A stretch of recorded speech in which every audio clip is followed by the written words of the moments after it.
When the news came that Germany had declared war on France on August 3rd, other young Americans boarded ships in East Coast ports and headed across the Atlantic.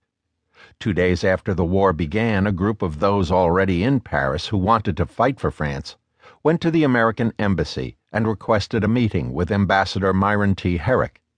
They knew that under President Woodrow Wilson, the United States had adopted an official position of neutrality, and they needed to discuss their status. Herrick was 60 years old, a farmer's son from Ohio who, at the age of 19, had taught in a one-room schoolhouse, earning money to go to Oberlin College and serve as the governor of Ohio before accepting the ambassadorship to France.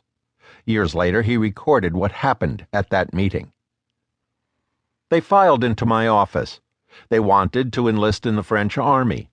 There were no protestations, no speeches. They merely wanted to fight, and they asked me if they had a right to do so, if it was legal. That moment remains impressed in my memory as though it had happened yesterday. It was one of the most trying in my whole official experience. I wanted to take those boys to my heart and cry, "God bless you, go!" But I was held back from doing so by the fact that I was an ambassador. But I loved them, every one, as though they were my own. I got out the law on the duties of neutrals. I read it to them and explained its passages. I really tried not to do more, but it was no use. Those young eyes were searching mine, seeking, I am sure, the encouragement they had come in hope of getting.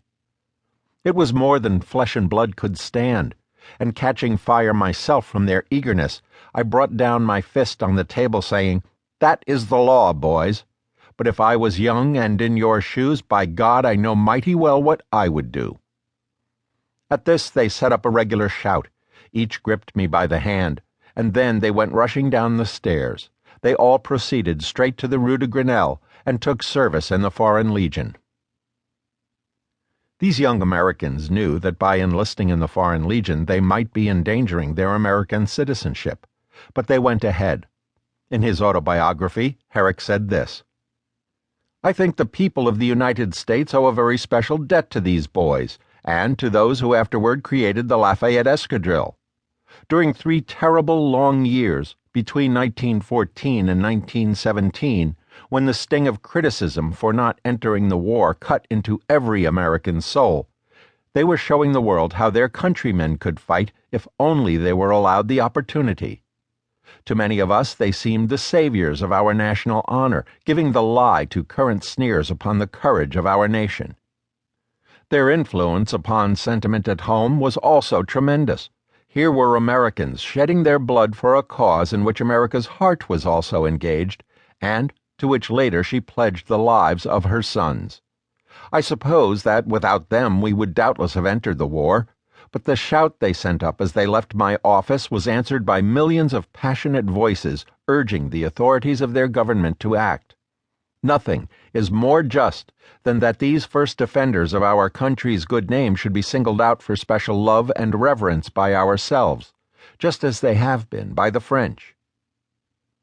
Herrick took the position held by many Americans, but a balanced account of the views of the American public at the time would include strong isolationist sentiments. While former President Theodore Roosevelt and other prominent figures believed that the United States should enter the war, many millions of Americans saw no reason to become involved in an increasingly bloody struggle among European powers. Tremendous numbers of descendants of German immigrants did not want to fight the land of their ancestors, and equal numbers of Irish Americans saw England as the nation that had oppressed and exploited Ireland for centuries.